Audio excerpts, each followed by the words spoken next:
Irmãos, graça e paz, amém.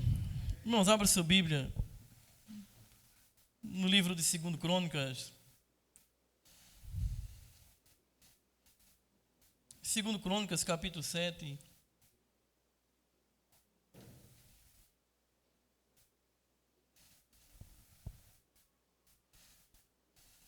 Amém. Serei bem rápido e breve, até porque também, mesmo que eu quisesse me prolongar, nós não teríamos tempo. Então serei bem breve, rápido. 2 Crônicas, capítulo 7, verso 10. Amém.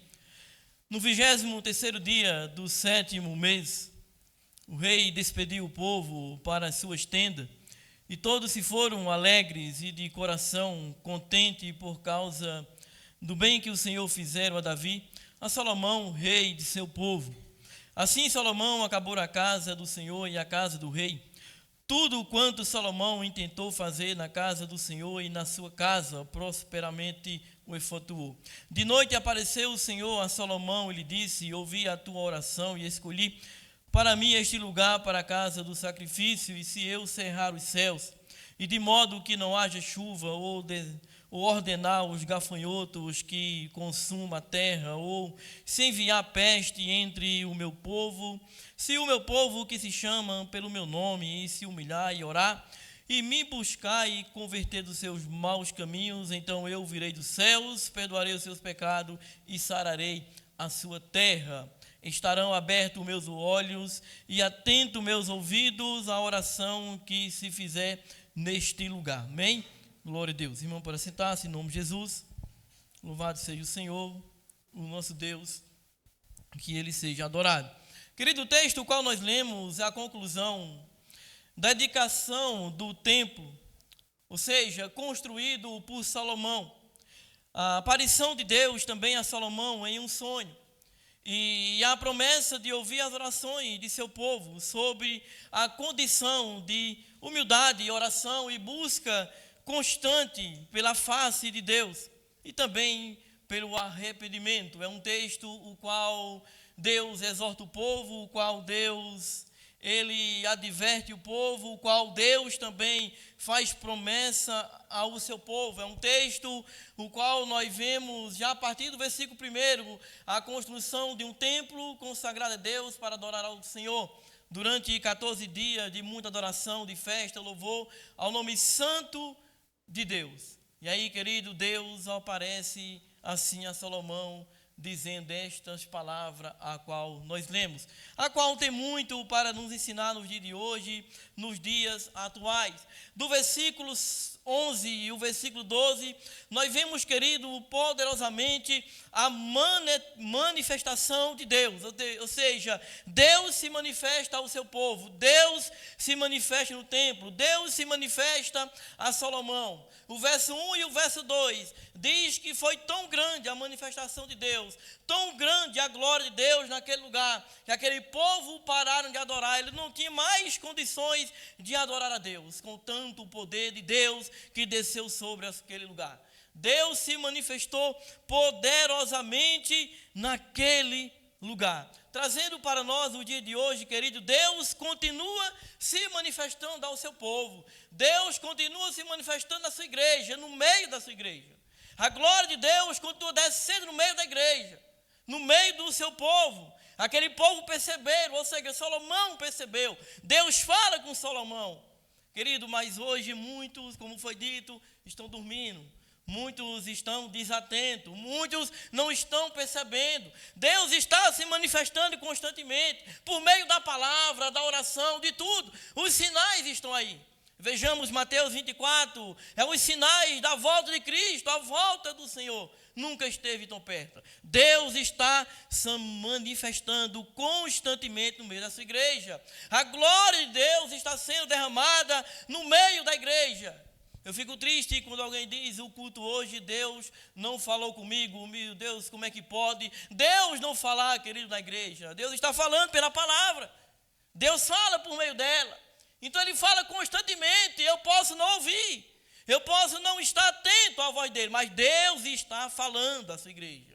Deus está falando ao seu povo. Temos que estar atento para a manifestação de Deus, para a glória de Deus, querido, em nome de Jesus, para sermos cheios dela, para sermos inundados por ela, como este povo, como no templo, para a glória do Senhor, o nosso Deus. Os sinais estão aí, que nós estejamos atentos para ele. E em segundo lugar, querido, o verso 10.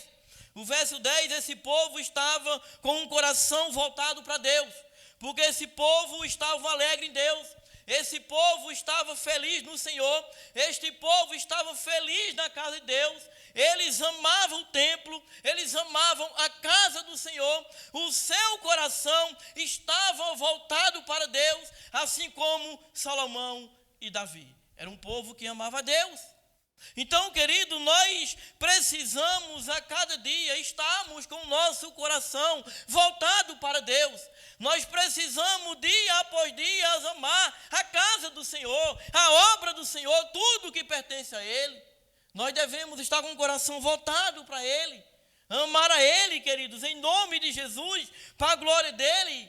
Amar o templo, amar a igreja, mas infelizmente a igreja nunca foi tão rejeitada como tem sido nos dias de hoje, nos dias atuais. Poderíamos estar esse culto aqui lotado nesta noite, para a glória dele. Mas, queridos, muitos ainda, infelizmente, não estão com o coração completamente voltado para o Senhor, para a casa do Senhor. Deus não habita em templo feito por mãos de homem. De fato, é verdade. Deus não habita nas paredes, não habita no teto e nem no piso, mas Deus habita em nós, e quando nós estamos aqui, a glória de Deus derrama sobre nós. Sobre este lugar, devemos amar o templo, a casa do Senhor, em nome de Jesus, para a glória dele. Amém? Amemos a Deus. Em último lugar, queridos, nós devemos, queridos, vivermos uma vida de oração a Deus, de oração ao Senhor. É o que relata o verso 13 ao verso 15. Deus aqui, ele faz promessas, mas Deus também aqui, ele faz advertência para o povo. Deus os adverte e Deus promete. É um Deus grandioso, é um Deus poderoso. Então, querido, Deus diz para eles que ele sim poderia tirar tudo deles. Deus poderia acabar com toda lavoura, com toda a agricultura qual ali eles tinham, com outras coisas mais que ele tinha. Deus podia tirar tudo deles, e ele pode de fato fazer isso. Mas Deus também promete para eles que se eles se voltassem para ele, se humilhasse, o buscasse, o adorasse, humildemente, Deus também os abençoaria. Os 3 versos mencionados. Então, querido, de forma clara nós entendemos que nós precisamos viver uma vida de oração, de humildade, de busca pela presença de Deus, pela face do Senhor constantemente. Deus, ele abençoa sim, abençoa. Mas como está a nossa vida com Deus? Como está a nossa vidinha para com Deus? Como nós estamos vivendo assim, nos humilhando diante de Deus, estamos buscando de fato, verdadeiramente a sua face, a sua presença. Nós estamos orando a Deus, orando por nós, pela nação, orando por todos, intercedendo pela igreja, intercedendo pelos irmãos. Nós temos feito isso, temos praticado assim.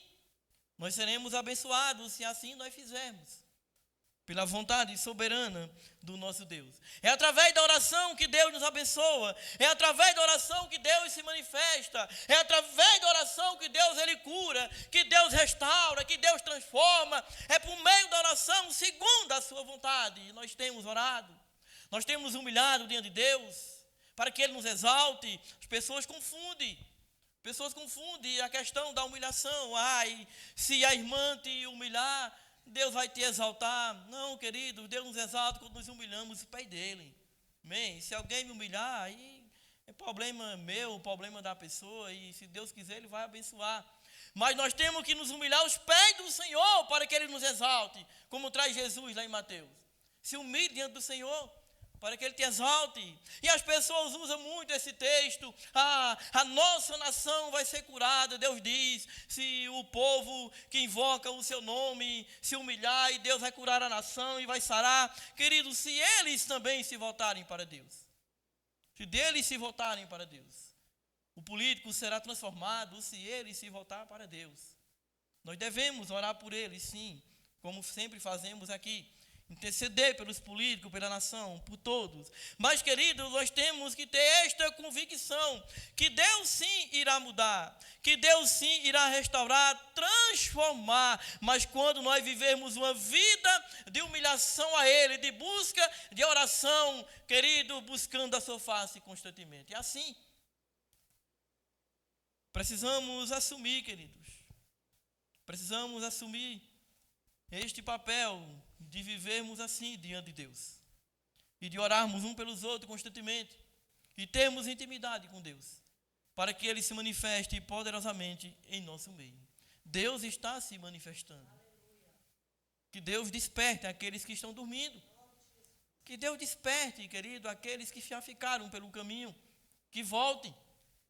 Que a igreja do Senhor seja avivada no poder dEle. Para a glória dEle. Porque ninguém vinha dizer que Deus não está falando. Deus está falando. Todos os dias, em todos os cultos, como foi dito aqui. Nenhum culto aqui Deus fala igual. Nenhum. Pode ser o mesmo texto, mas Deus fala diferente, querido, na sua igreja, todos os cultos. Amém? Que Deus nos ajude, nos abençoe. Despertemos, fiquemos atentos a Deus. O missionário vai orar encerrando. Amém?